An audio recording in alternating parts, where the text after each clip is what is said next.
Breaking news చూస్తున్నారు. Sai Krishna missing కేసులో investigation team దూకుడు పెంచింది.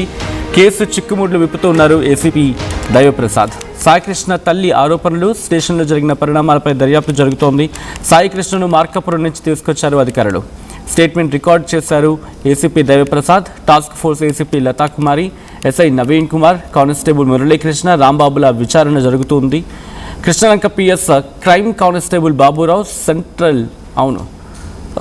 స్టేషన్ సెంట్రీలు పవన్ కుమార్, హిమచ, సెక్షన్ ఇన్ఛార్జ్ నాగరాజ్ని ప్రశ్నిస్తున్నారు విచారణ బృందం. సాయి కృష్ణను ఏ కేసులో తీసుకొచ్చారు అనే దాని మీద ఆరా తీస్తూ ఉన్నారు. విచారణ తర్వాత ఇంకొందరిపై కేసు నమోదు చేసే అవకాశం ఉంది. స్టేషన్ సీసీ ఫుటేజ్ని బ్యాకప్ చేస్తూ ఉన్న స్టేషన్కి సంబంధించి ఆ ఫుటేజ్ని బ్యాకప్ చేస్తూ ఉంది ఫోరెన్సిక్ టీం. లాకప్లో కొట్టారన్న ఆరోపణలతో స్టేషన్ను పరిశీలించి పలు శాంపిల్స్ను ల్యాబ్కు పంపించారు ఫోరెన్సిక్ టీం అంటే అర్థం చేసుకోవచ్చు. ప్రస్తుతం అన్ని కోణాలు కూడా దర్యాప్తు జరుగుతుంది. దానికి సంబంధించిన బ్రేకింగ్ న్యూస్ చూస్తున్నారు. సాయి కృష్ణ మిస్సింగ్ కేసులో ఇన్వెస్టిగేషన్ టీం దూకుడు పెంచింది. కేసు చిక్కుముడ్లు విప్పుతూ ఉన్నారు ఏసీపీ దైవప్రసాద్. సాయి కృష్ణ తల్లి ఆరోపణలు, స్టేషన్లో జరిగిన పరిణామాలపై దర్యాప్తు జరుగుతూ ఉంది. సాయి కృష్ణను మార్కాపురం నుంచి తీసుకొచ్చిన అధికారుల స్టేట్మెంట్ రికార్డ్ చేస్తూ ఉన్నారు ACP. Task force ACP Lathakumari, SI Naveen Kumar, constable Muralikrishna, రాంబాబుల విచారణ జరుగుతుంది. Krishnalanka PS crime constable Baburao, station సెంట్రీలు పవన్ కుమార్, హిమచ, సెక్షన్ ఇన్ఛార్జ్ నాగరాజ్ను ప్రశ్నించింది విచారణ బృందం. సాయి కృష్ణను ఏ కేసులో తీసుకొచ్చారనే దానిపై ఆరా తీస్తూ ఉన్నారు. విచారణ తర్వాత ఇంకొందరిపై కేసు నమోదయ్యే అవకాశం ఉంది. స్టేషన్ సీసీ ఫుటేజ్ని బ్యాకప్ చేసిన ఫోరెన్సిక్ టీం దాని మీద ఇప్పుడు పూర్తి స్థాయిలో ఫోకస్ చేసే అవకాశం ఉంది. లాకప్లో కొట్టారన్న ఆరోపణలతో స్టేషన్ కూడా పరిశీలించడం జరిగింది బృందం. పలు శాంపిల్స్ను ల్యాబ్కు పంపించింది ఫోరెన్సిక్ టీం. ఏం జరుగుతుంది, నిన్న జరిగిన ఆ ఎంక్వైరీలో కావచ్చు, లేకపోతే ఏసీపీ లతాకుమారి ఇన్వెస్టిగేషన్లో ఎటువంటి డెవలప్మెంట్స్ ఉన్నాయి డీటెయిల్గా తెలుసుకుందాం. మా AP input editor Krishnamohan updates అందించేందుకు లైవ్లో జాయిన్ అవుతూ ఉన్నారు. కృష్ణమోహన్, ఇప్పుడు జరిగిన ఈ డెవలప్మెంట్లో నిన్న లతాకుమారి ఇన్వెస్టిగేషన్ జరిగింది, దాదాపు 5 గంటల పాటు ఇన్వెస్టిగేషన్ జరిగింది. ఎటువంటి విస్తుపోయే నిజాలు బయటపడుతూ ఉన్నాయి, ఇంకా ఎటువంటి అంశాలు బయటపడాల్సి ఉంది? బట్ బిఫోర్ దట్ ఒక్కసారి ఇదే అంశానికి సంబంధించి సాయి కృష్ణ తల్లి నిన్న ముఖ్యమంత్రి చంద్రబాబుని కలిసిన తర్వాత రియాక్ట్ అయ్యారు. ఆమె ఏమంటున్నారో చూద్దాం.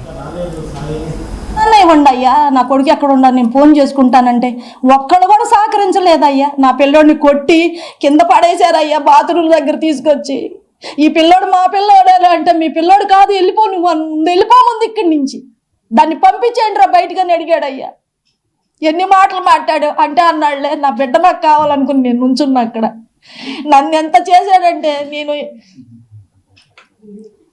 నేను ఎందుకోసం బాధపడుతున్నానంటే, నా కొడుకుని ఇంకెక్కడి నుంచి అన్నా తీసుకొస్తారేమోనని నేను చూసుకుందామని బాధపడుతున్నా. కానీ ఇంత అన్యాయం చేసిన వాడికి మీరు ఎంత మద్దతు చేస్తున్నారంటే, నిజంగా కూడా ఆ పార్టీ కేసు కట్టి ఈ పార్టీ కేసు కట్టి అందరూ వస్తున్నారు. మాకు నా బాధ చూసి నా కొడుకు ఇలా జరిగిందని ప్రతి ఒక్కళ్ళు వస్తున్నారు. అందరి మీద నెడతావా మనము? ఎంతమందిని కొంటాడయ్యా డబ్బులు పెట్టి, ఎంతమందిని కొంటాడు? ఈడట్ట ఈడిట్ట అని వేస్తున్నాడు. ఇప్పుడు వరకు నువ్వు ఎన్ని చేసావు ఎవరికి తెలియదా? బయటికి రావట్లేదా? నువ్వు డబ్బులు పెట్టి కొనుక్కొని జరిపించుకుంటున్నావు. నువ్వు పోలీస్ ఆఫీసర్ అని ఇష్టం వచ్చినట్టు చేస్తావేంటి? ఒక్కగానో ఒక్క కొడుకు 23 ఏళ్ల కుర్రాడిని నువ్వు అతి దారుణంగా కొట్టి మూట కట్టి పక్కన మారేసి తెల్లారి తీసుకెళ్ళి నువ్వు దానం చేయటం నువ్వెవడవే? నీకేంటి సంబంధం? నీకు నాకేమైనా సంబంధం ఉందా? నా పిల్లోళ్ళు అంత దారుణం చేస్తావా? నాకు జరిగిన పరిస్థితి, నా బిడ్డకు జరిగిన పరిస్థితి ఎవరికి రాకూడదని నేను మీ అందరికీ దండం పెట్టి చెప్పుకుంటున్నా. నా పిల్లోడిని నాకు ఉంటే చూపించండి, లేకపోతే నాకు అంత ఇవ్వండి, మట్టన్నా ఇవ్వండి. పోనీ ఎక్కడ చేసాడో చెప్పండి, వెళ్ళిపోతాను నేను అక్కడికి. నేను వెళ్ళిపోతాను. నాకు ఈ కేసులు ఈ రాజకీయాలు నాకు నచ్చవు. మేము ఉంటే తిన్నాం, లేకపోతే బతికాం. మేము ఒక్క మాట మీదే బతికాం. ఫస్ట్ నుంచి ఒక్క మాట మీదే బతికాం. ఇవాళ మేము ఇంతమందిలోకి వచ్చి అయ్యా నా బిడ్డను చూపించండి అంటే ఏదేదో అంట కడుతున్నారు. ఆడట్టా ఈడిట్టా అని. దయచేసి మీరు నాకు రాజకీయాలు పొలవద్దు. నా కొడుకు రాజకీయాలు పొలవద్దయ్యా, మీకు దయచేసి చెప్తున్నాను. మేము అలాంటి వాళ్ళం కాదు. మేము అందులో బతికితే ఎట్టెందుకు అయ్యా? తింటానికి తిండి లేకుండా, కట్టుకుంటానికి గుడ్డలు లేకుండా ఆ బిడ్డ మార్కాపురంలో బతకాల్సిన అవసరం ఏంటి? కావాలంటే మీకు చూపిస్తా వాళ్ళని ఎలా ఉన్నాడో, ఎలాంటి మంచు, ఎలా పడుకున్నాడో. చచ్చిపోయినోడు కూడా మీద కూడా నిందలేసి మీరు ఇలా చేస్తున్నారంటే మీకు ఏమాత్రం ధర్మం ఉండ. అందరికీ కూడా చెప్తున్నా, ప్రజలందరికీ చెప్తున్నా, నా కొడుకు న్యాయం చేయండి. నా కొడుకు అలాంటి వాడు కాదు. చిన్నప్పుడు గొడవలు ఆడుకున్న ఎవడో ఉండడు. పెద్దోళ్ళే ఎద్దుల్లాగా ఉండి కాంతప్పులు చేసి డబ్బులు కమ్ముడిపోతున్నారు. సిగ్గు అనిపించట్లేదా? ఓ పిల్లాడిని చంపేసి దారుణంగా తీసుకెళ్లి దారుణం చేసి నా కడుపు కింద కోత పెట్టి నీకు సిగ్గు లేకుండా మాట్లాడుతున్నావే. నాకు ఎంత బాధగా ఉంది. నేనేనాడన్నా బయటకు వచ్చానా? నిన్ను ఎన్నిసార్లు అడుక్కున్నాను, అయ్యా ఒక్కసారి చూపించయ్యా, ఫోన్ చేపించండి అయ్యా, ఒక్కసారి మాట్లాడుచుండి అయ్యా, నా మాట ఇంటాడు పలుకుతాడయ్యా అంటే ఫోన్ లేకుండా చేసి పిల్లోడిని చంపేసి ఏం మాట్లాడతాడయ్యా? ఎవరిచ్చాడు వీడికి ధైర్యం? కాల్చేయమని, చంపేమని? నా కొడుకు నాకు కావాలి, తీసుకురండి. మీరందరూ ఇన్ని పార్టీలు అడిగేసి అంట కడుతున్నారు కదా. నా బిడ్డలాగా రేత్రి పగలు అన్నం ఎక్కగా నీరసం వచ్చి పడిపోతున్నా. ఆ నీరసంలోనే నేను తిరిగా.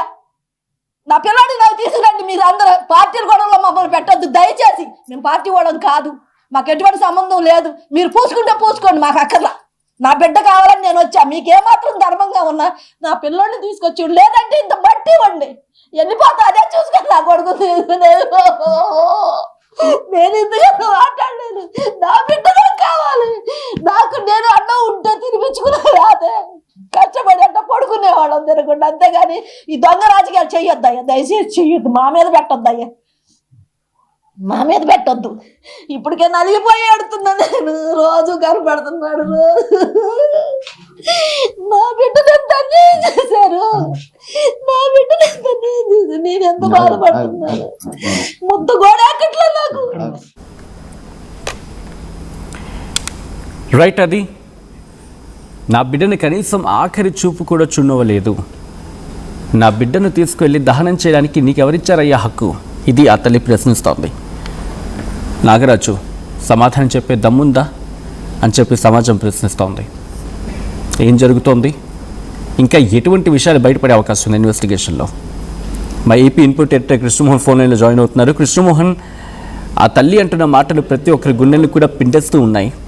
ఆఫ్కోర్స్ అతగాడు రౌడీ షీటర్ అవ్వచ్చు, రౌడీ అవ్వచ్చు, మానభంగం ఆరోపణలు కూడా ఉండొచ్చు కాక. కానీ ఇది ఎంతవరకు సమంజసం అని చెప్పి సమాజం ప్రశ్నిస్తున్న తరుణంలో ఇన్వెస్టిగేషన్లో ఎటువంటి కోణాలు ఇంకా బయటపడుతూ ఉన్నాయి? ఎవరెవరి పాత్ర గురించి డిస్కషన్ జరుగుతుంది? ఇంకా